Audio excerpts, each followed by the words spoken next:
Welcome to week 152, Curated Conversations, Civility. Small acts, big impact.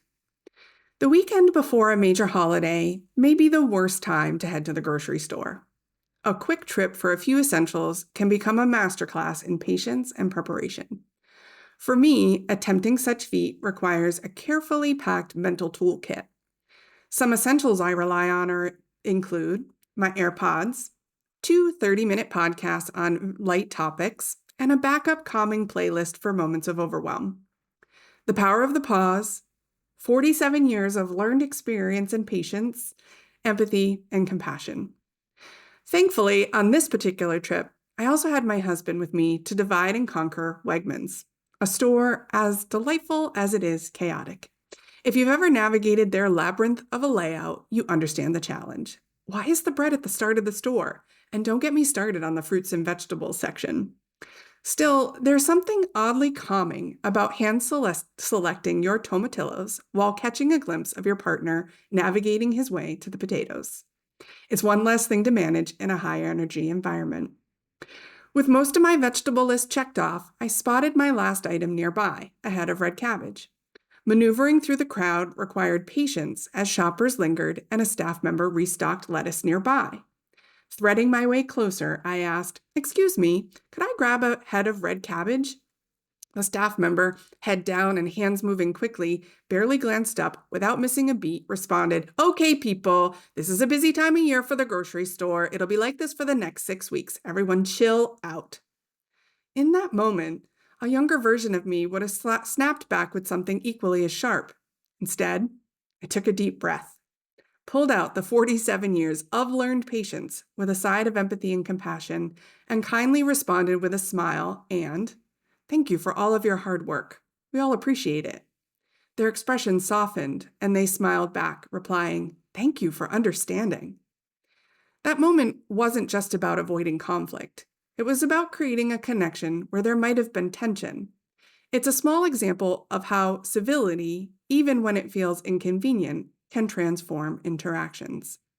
This month, as we transition from exploring conflict to embracing civility, we'll unpack what civility truly means and how it can elevate our personal and professional lives.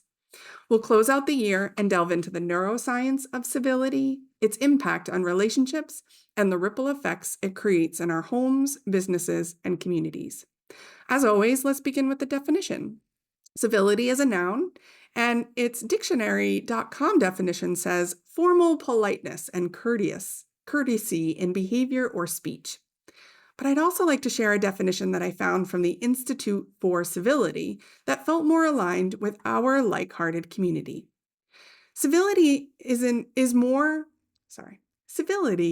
about more than just politeness, although politeness is a necessary first step.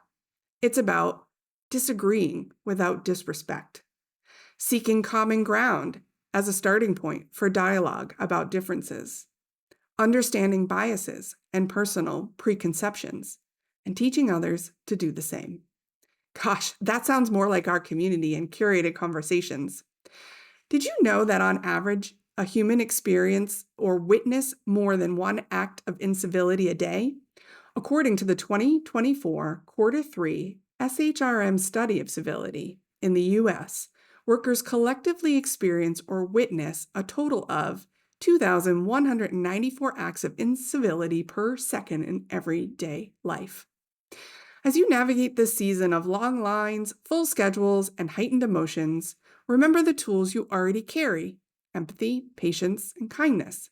Just like leaving the grocery store with red cabbage and a kind heart, practicing civility is about leaving every interaction a little bit brighter. Let's dive in with curiosity and intention, starting with a deeper look at civility's definition and its role in building a more compassionate world. My questions for you this week are: think about a recent situation where you faced incivility. How did you respond? And in hindsight, what tools could you have used to navigate the situation differently? Or, how does civility impact the resolution of conflicts in your personal or professional life? Reply and share with me.